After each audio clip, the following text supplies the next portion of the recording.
You are not alone if you are in debt. Household non-housing debt is at its highest level since 2008. Housing debt is slightly larger than in 2009. Should you try to pay down your credit card, student loans, or housing debt? Or should you put money into a retirement account or other investment? The correct answer is yes and yes. You should do both. But before we give more details, let's consider the elements that influence the decision to prioritize investing over debt repayment. This is Financially Well. Hit the subscribe button you see below and like this video to get the most out of your money. What is the general rule of thumb about paying off debt versus investing? In general, the rule of thumb is to pay down debt while also investing. You should, in fact, strive to contribute to 3 buckets on a regular basis: debt repayment, retirement, and an emergency fund. It is worth doing so even if you can only contribute $20 or $25 each paycheck to retirement or savings on top of debt repayment. This is not an either-or issue. If you overinvest and only make the minimum debt repayment, you may end up paying too much in interest over the long haul.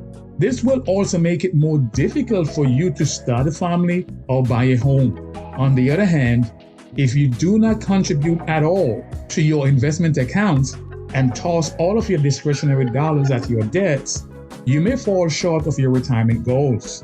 Investing and paying off debt are both important financial objectives, and it can be difficult to determine how to weigh each goal.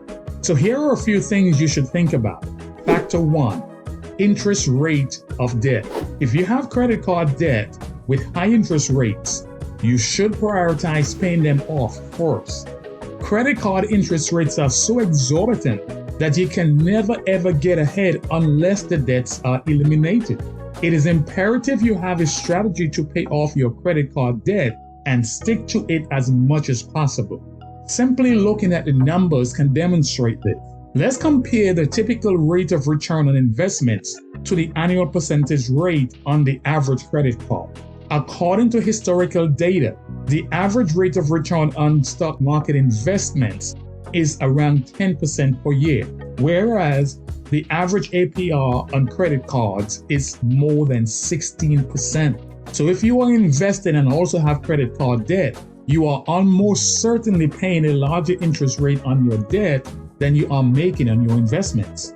Overall, you wind up losing money.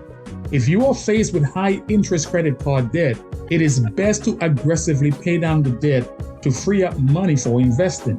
But don't stop contributing to your retirement accounts entirely, as you will be missing out on compound interest, which is earning interest on top of the interest previously earned.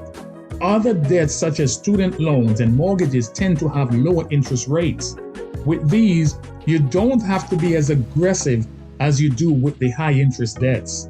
As you think about which debt to take on first, a smart rule of thumb is to focus on those with an interest rate of 8% or higher that have no tax advantage. Factor 2. Your debt amount. When you're deciding how aggressively to pursue debt repayment, your credit utilization rate is an important factor to consider.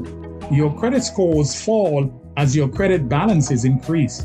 So get your credit under control, or you will end up paying higher interest rates if you need to borrow again. You know it's time to step back and take stock of your budget when your credit card balance grows to over 25% of your credit limit and you can barely afford the minimum payment on all of your debt. Decreasing your credit utilization rate, which is the percentage of available credit you are actually using, along with increasing your credit score, can simplify your life in a myriad of ways.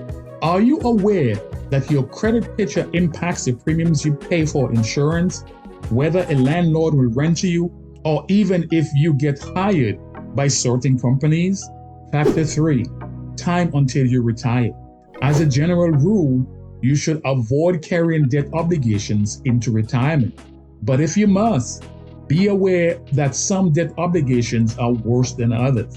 Federal student loans can present a nightmare scenario in this regard, as collection efforts can result in garnishment of your Social Security income. If you are approaching retirement age and are falling short of your retirement goals, you may need to consider working longer, cutting back on spending, and/or making catch-up contribution to your retirement accounts, which are allowed after you turn 50. Factor 4, tax implications. Another issue to look at when considering whether to invest or pay off debt is the tax angle. If you have a Roth, a regular IRA, a 401k, or other retirement account, you may be entitled to a saver's credit on your tax return of up to half of the qualified contribution to these plans. This is contingent on your income level. Some retirement accounts offer benefits that allow you to defer paying taxes on contributions or investment earnings until during retirement as you start accepting contributions, sometimes decades in the future. We discuss investment and retirement in great details in prior videos on this channel, so go take a look. Some types of debt obligations, on the other hand, provide tax benefits that you should take advantage of. Student loan interest and some mortgage interest payments are examples of debt that are tax deductible. Factor 5, psychology. One final factor you should consider is psychology. If you are ready to accept the risk that your investment would fluctuate in value along with the markets, then you are a better candidate for investing than the person who would stay up at night worried about how the markets will move tomorrow. Psychology also comes into play with debt, as many people lose sleep when they're in debt. If this is you, then you may be better off repaying your obligations, even if investing might yield a higher return.